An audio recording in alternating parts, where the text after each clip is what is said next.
भागलपुर के मुजाहिदपुर थाना क्षेत्र के हसनगंज रोड के बाल्टी कारखाना का इलाका उस समय थर्रा उठा जब जमीनी विवाद में एक पक्ष के द्वारा दूसरे पक्ष के घर पर बम से हमला कर दिया। बमबाजी के साथ चाकू से हमलावर एक पक्ष के 5 लोगों को बुरी तरह से जख्मी कर दिया गया। घटना के बाबत घायल मोहम्मद कामरान अमीन ने बताया कि पुश्तैनी कब्रिस्तान की जमीन को लेकर पड़ोसी जावेद अख्तर उर्फ राजा से काफी समय से विवाद चलता आ रहा है, जिसको लेकर पंचायत भी पहले बैठ चुकी है और पंचायत के द्वारा दोनों पक्षों को रास्ता देने का फैसला बरसों पूर्व में ही दिया गया था। लेकिन राजा उसके पुश्तैनी कब्रिस्तान को अपना बताकर हम लोगों को किसी भी कार्य को करने से रोका जा रहा था, जिसका विरोध करने पर राजा अपने सहयोगियों के साथ उसके घर पर हमला कर दिया। इस दौरान 5 लोग जख्मी हो गए। वहीं घटना की जानकारी मिलते ही मुजाहिदपुर थाना पुलिस घटनास्थल पर पहुंची और घायलों को इलाज के लिए अस्पताल भेजकर मामले की छानबीन में जुट गई है। कि वो जो है पीछे जो देख रहे हैं ना ज़मीन, वो कब्रिस्तान है हम लोग का, वो पुश्तैनी कब्रिस्तान है। तो उसमें से है ना हम लोग मतलब कब्रिस्तान को वो हड़पना चाह रहा है पूरा। वो बोलता है कब्रिस्तान नहीं पूरा मेरा है। कौन हड़पना चाह रहा है? वो जो अभी बम मारा हमको मारा है जावेद अख्तर नाम है, राजा करके सब उसको बोलता है यहाँ। 2 भाई है, एक तो भाई पप्पू नाम है, 2 भाई है, लेकिन राजा जो मेन वही है, वही किया है यहाँ पर जो आफत किया है। अभी बम मारा है, जो क्रिमिनल लोगों ला के रखा था 4-5 बम मारा है। देखिए बम एक तो मेरे सिर में सीधा आके गिरा तो हम गिर गए वहाँ पर। फिर बाद में हमको अभी दर्द बहुत ज़्यादा हो रहा है। हम जो आपको तस्वीर दिखाने जा रहे हैं, यह तस्वीर नगर निगम प्रशासन की उदासीनता और स्थानीय जनप्रतिनिधियों की लापरवाही के मंजर को बयां करने वाला है। दरअसल भागलपुर नगर निगम के वार्ड संख्या 18 के मातृ मोती सेवा सदन गली में पिछले 2 वर्ष पूर्व भी भीषण जल संकट को देखते हुए प्याऊ का निर्माण कार्य नगर निगम प्रशासन के द्वारा कराया गया था। लेकिन प्याऊ निर्माण कार्य पूरा होने के बावजूद 2 वर्ष से अधिक समय बीत जाने के बाद भी प्रशासनिक उदासीनता के कारण अब तक प्याऊ में बिजली का कनेक्शन नहीं लग पाया है, जिस कारण लोगों को बनाए गए प्याऊ का लाभ नहीं मिल पा रहा है और स्थानीय लोग काफी परेशानियों को सहते हुए काफी दूर से पानी लाने को मजबूर दिख रहे हैं। देखते हैं लाइन नहीं दिया है, जब 2 साल हो गया तो कितना दिक्कत होता है? बहुत दिक्कत है। कहाँ से पानी लाते हैं? अपना लाइन इधर उधर से लाते हैं और दिक्कत होता है। पानी का सरकार हर जगह व्यवस्था करके दिया है, पैसा लग के इसमें 2 साल हो गया और आज तक जो है कोई सुविधा नहीं है। सभी लोग पानी के लिए परेशान हैं। क्या सरकार इसीलिए पैसा दी है कि यहाँ लोगों को हरेसमेंट किया जाए? हम लोग लाते हैं वहाँ से जाकर के गौशाला के पास से पानी लाते हैं। कितना परेशानी हो रही है? बहुत परेशानी हो रहा है। यहाँ की दिक्कत है, पानी यहाँ लाइने नहीं देता है। कितना दिन से? 3 साल हो गया। लोगों ने बताया कि इस बाबत स्थानीय वार्ड पार्षद से लेकर नगर निगम प्रशासन को कई बार सूचित किया गया, लेकिन कोई भी जनप्रतिनिधि या प्रशासनिक पदाधिकारी के द्वारा इस और ध्यान नहीं दिया गया। नतीजा ढाक के 3 पात के समान अब तक दिखाई दे रहा है। सरकार और स्थानीय जिला प्रशासन जल संकट से निजात दिलाने के लाख दावे कर ले, लेकिन भागलपुर के इस वार्ड में उनका दावा धरातल पर धराशायी दिखाई दे रहा है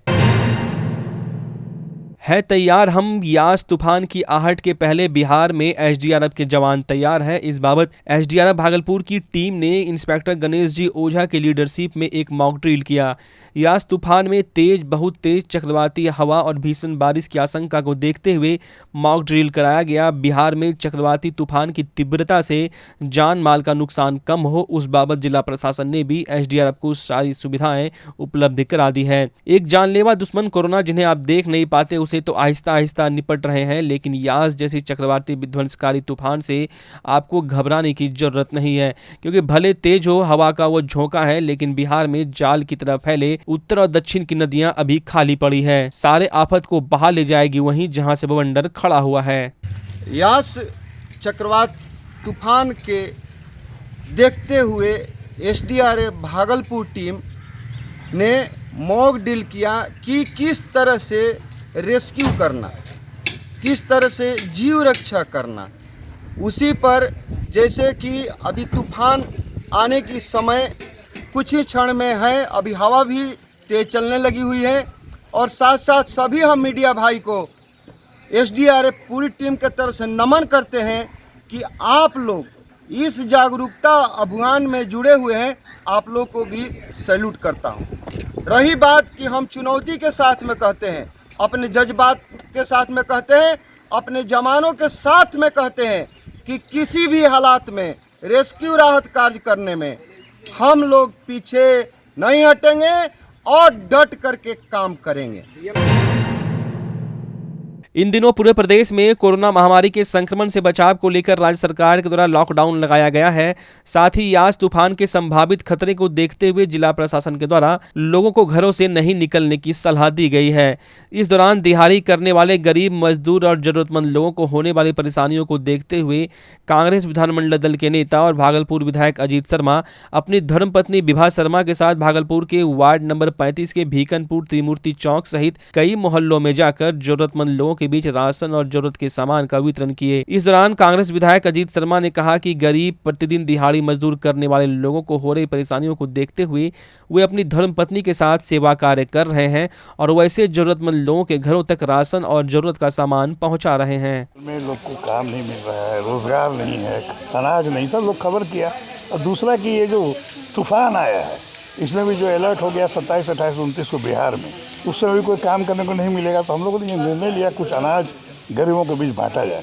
उसकी शुरुआत हम लोगों ने 21 तारीख राजीव गांधी के पुण्यतिथि से किया है और वो लगातार चल रहा है। और आज से फिर जोरों पे, क्योंकि ये वेव को देखते हुए भी जो संकट आने वाला है उसके पहले अनाज घर में लोगों को रहना चाहिए गरीबों के। कोरोना के लगातार बढ़ते संक्रमण को देखते हुए राज्य सरकार द्वारा पूरे प्रदेश में लॉकडाउन लगाया गया है, जिससे कोरोना संक्रमण के चैन को तोड़ा जा सके। वहीं जिला प्रशासन भी लॉकडाउन का पालन कराने को लेकर काफी जद्दोजहद कर रही है। जगह जगह पर अभियान चलाकर लोगों को इस महामारी से बचने की अपील भी की जा रही है। साथ ही साथ गाइडलाइन का पालन नहीं करने वालों पर कार्रवाई भी की जा रही है। वहीं इस लॉकडाउन में कुछ जरूरी प्रतिष्ठानों को छोड़कर सारी दुकानें बंद रखने का निर्देश है। इसके बावजूद नाथनगर मुख्य बाजार में कुछ कपड़ा दुकानदार गाइडलाइन का उल्लंघन करने में जुटे हैं। वहीं नाथनगर मुख्य बाजार में लॉकडाउन का असर बहुत कम देखा जा रहा है। लोग कपड़ा दुकानदार, कॉस्मेटिक दुकानदार व अन्य दुकानदार भी कोरोना गाइडलाइंस व लॉकडाउन की जमकर धज्जियां उड़ा रहे हैं। कपड़ा दुकानदार बगैर किसी रोक टोक के धड़ल्ले से अपनी अपनी दुकान खोलकर कारोबार करने में लगे हैं। खुलेआम दुकानदार अपनी अपनी दुकान खोलकर बैठ जाते हैं और ग्राहक के आने पर दुकान की शटर बंद कर आराम से दुकानदारी करते हैं। इस दौरान ना ही कोई दुकानदार ढंग से मास्क पहनता है, ना ही सामाजिक दूरी की बात ग्राहकों से करता है। जिला प्रशासन इस दौर कोई ठोस कदम नहीं उठा रही है। आखिरकार सवाल यह उठता है कि अगर हाल ऐसा रहा तो क्या हम कोरोना को हरा पाएंगे? भागलपुर के तिलका माझी चौक पर जीवन जागृति सोसाइटी के दौरान निःशुल्क मास्क और भोजन वितरण की शुरुआत की गई। सोसाइटी के अध्यक्ष और प्रसिद्ध शिशु रोग विशेषज्ञ डॉक्टर अजय कुमार सिंह की पहल पर चलंत सेवा जरूरतमंद के द्वार कार्यक्रम की शुरुआत की गई, जिसके तहत साइकिल सवार सोसाइटी के सदस्यों के द्वारा सभी जरूरतमंद लोगों के बीच मास्क और भोजन निःशुल्क पहुंचाया जाएगा।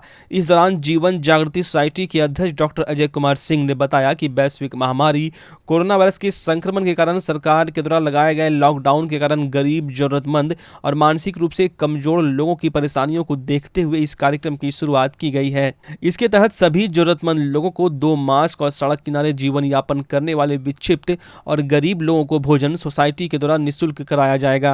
हम आपको बता दें, सोसाइटी के अध्यक्ष की पहल पर रोड सेफ्टी के साथ साथ कोरोना काल में लोगों के जीवन को बचाने के लिए लगातार ऑक्सीजन सिलेंडर मुहैया कराने के साथ साथ चिकित्सीय परामर्श भी दिया जा रहा है। गाड़ी है, साइकिल पर हम लोग किए हैं और इसका उद्देश्य है कि लोगों को, वैसे लोगों को जो मास्क नहीं पहन रहे हैं, जिनके पास मास्क नहीं है, गमछी लपेटे हुए हैं, उनको मास्क देना और खाना देना।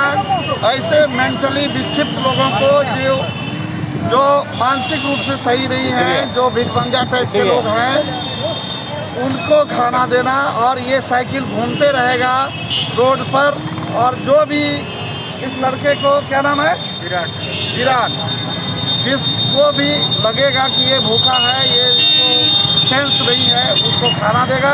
और जो भी आदमी लगेगा गमछी लपेटे हुए है, इसको मास्क नहीं है, वो मास्क बांटेगा।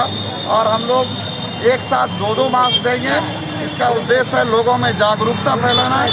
अब एक मास्क नहीं, सरकार रिकमेंड कर रही है कि एक साथ 2 मास्क पहनिए। मंगलवार की देर शाम सुल्तानगंज थाना क्षेत्र के कमरगंज गांव में प्रेम प्रसंग के मामले को लेकर दो नाबालिग प्रेमी युगल को प्यार करना भारी पड़ गया। पकड़े जाने के बाद लड़की के परिजनों ने युवक की जमकर धुनाई कर दी। प्रेमी युगल सुल्तानगंज प्रखंड के कमरगंज पंचायत के रहने वाले हैं।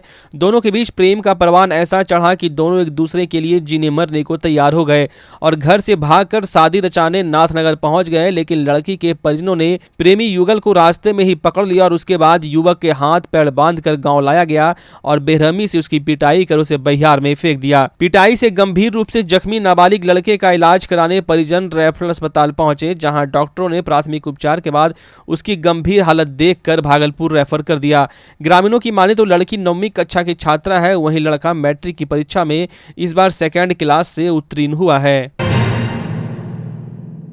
वैसाखी पूर्णिमा को लेकर सुल्तानगंज के पवित्र उत्तरवाहिनी गंगा तट पर श्रद्धालुओं की भीड़ उमड़ पड़ी। पहले सुबह से ही सैकड़ों की संख्या में श्रद्धालु गंगा तट पर पहुंचकर आस्था की डुबकी लगाते दिखे। पाबंदी के बावजूद भी गंगा घाटों पर इतनी भीड़ कोरोना को आमंत्रित दे रही है। कोरोना संक्रमण के चैन को तोड़ने के लिए राज्य में लॉकडाउन है, उसके बावजूद पास पड़ोस के जिलों सहित झारखंड के जिलों के यात्री गंगा स्नान करने सुल्तानगंज पहुंचे। गंगा स्नान करने पहुंचे यात्री बिना चेहरे पर मास्क लगाए ही गंगा घाटों पर दिखे। वहीं एकाएक उम्मीद से अधिक वाहन आ जाने के बाद सुल्तानगंज के चौक बाजार में रुक रुक कर दोपहर तक जाम लगता रहा। हालांकि बैसाख पूर्णिमा और बुद्ध पूर्णिमा पर गंगा स्नान करने के लिए हजारों की संख्या में पहले श्रद्धालु पहुंचते थे, उस मुकाबले श्रद्धालुओं की भीड़ कम थी। लेकिन फिर भी जिस तरह से बिहार में लॉकडाउन लगा हुआ है, उसको देखते हुए कहा जा सकता है कि श्रद्धा के आगे लोग कोरोना महामारी और जारी गाइडलाइन को भूल गए। अंगक्राफ्ट मंजूषा कला प्रशिक्षण केंद्र के द्वारा चलाए जा रहे ऑनलाइन चाइल्ड मंजूषा वर्कशॉप का समापन हो गया। यह कार्यशाला मंजूषा कला प्रशिक्षण केंद्र की प्राचार्य श्रीमती सुमना के निर्देशन में एवं मंजूषा गुरु मनोज कुमार पंडित के संरक्षण में किया गया। वर्कशॉप में सुजीत कुमार, पवन कुमार सागर, आंचल, अमन सागर एवं एकता सागर का सहयोग रहा। कार्यक्रम के देश के अलग अलग राज्यों, जिलों, स्कूल के बच्चे जुड़े और मंजूषा कला की बारीकियों को सीखा। साथ ही मंजूषा कला से जुड़ी कहानियों को सुनकर आनंदित हुए। कार्यशाला में अतिथि के रूप में नवीन सिंह, सहायक निदेशक पृथ्वी भवन ministry of science new Delhi, पूर्वी क्षेत्र सांस्कृतिक केंद्र सहायक निदेशक तपस सामंतराय, टेक्नो मिशन एवं टेक्नो पॉइंट के निदेशक अंशु सिंह, शिक्षाविद राजीव कांत मिश्र, कथाकार रंजन कुमार, वरिष्ठ साहित्यकार और लेखक शिवशंकर सिंह पारिजात सहित कई गणमान्य लोग ऑनलाइन जुड़े। कार्यक्रम में बिहार, बंगाल, तमिलनाडु, कर्नाटक, केरल, महाराष्ट्र, दिल्ली, उत्तर प्रदेश, राजस्थान सहित कई राज्यों के जिलों से स्कूलों के प्रतिभागियों ने भाग लिया। कोरोना संक्रमण के चैन को तोड़ने को लेकर सरकार के द्वारा 1 जून तक पूरे प्रदेश में लॉकडाउन लगाया गया है और लॉकडाउन की मार का असर मांगलिक कार्यों पर भी देखा जा रहा है। हम जो तस्वीर दिखाने जा रहे हैं, यह तस्वीर है भागलपुर रेलवे स्टेशन की, जहां दिलों में सपनों को संजोए और सेहरा बांधकर झारखंड की 3 पहाड़ से नयन दास अपने पिता गया दास और कुल 10 परिजनों के साथ रेल मार्ग से शाम को रेलवे स्टेशन पहुंचा। और इस दौरान लड़का और उसके पिता ने बताया कि लॉकडाउन रहने के कारण गाड़ी वालों के द्वारा बारात जाने के लिए काफी पैसे की मांग की जा रही थी और एक गाड़ी पर मात्र 3 लोगों को बिठाए जाने के बाद गाड़ी मालिक के द्वारा कही जा रही थी, जिससे परेशान होकर वे सभी ट्रेन से ही बारात लेकर भागलपुर पहुंचे हैं। 3 पहाड़ से चलकर बारात भागलपुर के प्रवत्ती मोहल्ले जाने वाली थी। लड़की के पिता गयादास ने यह भी बताया कि पुत्र के शादी के लिए जो अरमान उन्होंने संजो कर रखा था, लॉकडाउन में वे सभी अरमान धरे के धरे रह गए। भागलपुर रेलवे स्टेशन से कोई साधन नहीं मिलता देख सभी बाराती पैदल ही प्रवत्ती के लिए निकल गए। कहाँ से आ रहे हैं आप लोग? 3 पहाड़ से। क्या काम है यहाँ? शादी करना। किसका शादी करना है? लड़का का क्या नाम है? नयन दास।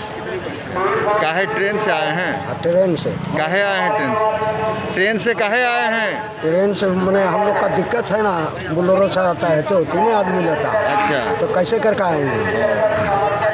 पैसा ज़्यादा लगता है? बहुत ज़्यादा। कितना आदमी बारात आए हैं? 10 गो आए हैं। 10। फलों का राजा आम और भागलपुर जिले में आमों के राजा के नाम से प्रसिद्ध जर्दालू आम हमेशा से सियासत में मिठास घोलने का काम करता आ रहा है, क्योंकि भागलपुर के प्रसिद्ध जर्दालू आम को वर्षों से बिहार सरकार के द्वारा भारत के महामहिम राष्ट्रपति, प्रधानमंत्री सहित देश के सभी अति विशिष्ट लोगों को भेजने की परंपरा रही है। आपने भागलपुरी जर्दालू आम के कई किस्से सुने होंगे, लेकिन अब भागलपुर का मोदी आम भी प्रसिद्धि पाने लगा है। दरअसल मैंगो मैन नाम से पूरे बिहार में ख्याति प्राप्त सुल्तानगंज के तिलकपुर निवासी अशोक चौधरी चौधरी ने पीएम मोदी के नाम पर आम की एक विशिष्ट वैरायटी को इजाद किया है। अशोक चौधरी ने कहा कि हमारे बागान में 2007 से राष्ट्रपति, प्रधानमंत्री, दिल्ली के विशिष्ट नेताओं समेत कई मंत्रियों को जर्दालू आम भेजा जाता है, लेकिन इस बार कोरोना के कारण आम भेजे जाने को लेकर कोई बात नहीं हो रही है। जर्दालू आम की पैदावार भी अच्छी हुई है। उन्होंने कहा कि अगर जर्दालू आम देश के विशिष्ट लोगों को बिहार सरकार के द्वारा भेजा जाता है तो उनकी इच्छा है कि उनके द्वारा इजाद किया गया मोदी आम का भी स्वाद मोदी जी चखे। मैंगो मैन ने बताया कि गुजरात और दिल्ली के लोग भी इस पौधे को लेकर जा रहे हैं। अशोक चौधरी ने बताया कि जब 2014 में नरेंद्र मोदी प्रधानमंत्री बने तब हमने एक कलम तैयार किया था जिसका नाम मोदी 1 रखा था। फिर जब 2019 में प्रधानमंत्री बने तो हमने एक पेड़ का नाम मोदी 2 रखा। छोटे से पेड़ में सैकड़ों आम की उपज हुई है। अब देखने वाली बात है कि भागलपुर के मैंगो मैन अशोक चौधरी की ख्वाहिश कब पूरी होती है और कब प्रधानमंत्री अपने नाम के आम का स्वाद चख पाएंगे। ये मोदी 2 है, इसका 19 में जो है नामांकन हुआ है, क्योंकि 16 का ये गुठली था और ये गुलाब खास और इरविन है अमेरिका की एक वैरायटी, दोनों के क्रॉस से ये बना है। और ये आम काफ़ी फलता है और पकने के बाद ये गुलाब खास वाला कलर आता है जो कि काफ़ी खूबसूरत होता है और हर साल फलने वाला, अधिक मात्रा में फलने वाला वैरायटी है। और संजोग से काफ़ी बढ़िया आम निकला और ये 19 ईस्वी में मोदी 2 के नाम से इसको जो है लॉन्च किया गया है। चूँकि मोदी 1 जो है 14 ईस्वी में जब मोदी जी पहली बार जीते थे तो उस समय मोदी 1 जो है वही काफ़ी बढ़िया आम है। मोदी 1 जो है मालदा और हिमसागर का क्रॉस था, वो बड़ा पेड़ था, ये बौना पेड़ है और इसका जो है गुलाब खास के साथ इरविन का क्रॉस है और ये हर आदमी को लगाना चाहिए। इसका स्वाद भी बहुत बढ़िया है, अब फलने में ये काफ़ी बहादुर है। कोरोना महामारी के संक्रमण के बाद अब ब्लैक फंगस पूरे देश के साथ बिहार और भागलपुर में भी पांव पसारना शुरू कर दिया है और इसके संक्रमण के कारण भागलपुर में मौत का सिलसिला भी प्रारंभ हो चुका है। ब्लैक फंगस के बढ़ते प्रभाव पर रोक लगाए जाने को लेकर जिलाधिकारी सुब्रत कुमार सेन के द्वारा स्वास्थ्य विभाग को इसकी दवा के उपलब्धता को लेकर दिशा निर्देश जारी किए गए हैं, जिसके बाद ड्रग विभाग के द्वारा लगातार इसके संक्रमण से बचाव को लेकर दवा दुकानों में दवा की उपलब्धता को लेकर छापेमारी अभियान चलाया जा रहा है। ड्रग इंस्पेक्टर दयानंद प्रसाद के नेतृत्व में भागलपुर के तिलका मांझी हटिया रोड स्थित डब्ल्यू मेडिकल हॉल में ड्रग्स विभाग द्वारा छापेमारी की गई। इस दौरान दवा दुकान में ब्लैक फंगस के रोकथाम को लेकर उपयोग में लाए जाने वाले दवा मौजूद नहीं रहने पर ड्रग इंस्पेक्टर ने दवा दुकानदारों को जल्द से जल्द उन सभी दवाओं को मंगाकर दुकान में रखने की बात करते हुए कहा कि इससे संक्रमण पर रोक लगाई जा सकेगी। आपके भागलपुर में पूरी भव्यता के साथ महिलाओं के लिए पहली बार भव्य रेंज और ब्रांडेड आइटम का संसार भाव्या। बेनवियो बेहद ही खूबसूरत sari, lehenga, salwar suit, suit piece, kurti और अंडरगारमेंट्स, ये सब कुछ होगा एक ही छत के नीचे। भाव्या यानी भाव्या के साथ भव्य रेंज की सौगात। बेनवियो Bhavya exclusive showroom Kachahari Chowk near petrol pump Bhagalpur. Bhavya exclusive showroom.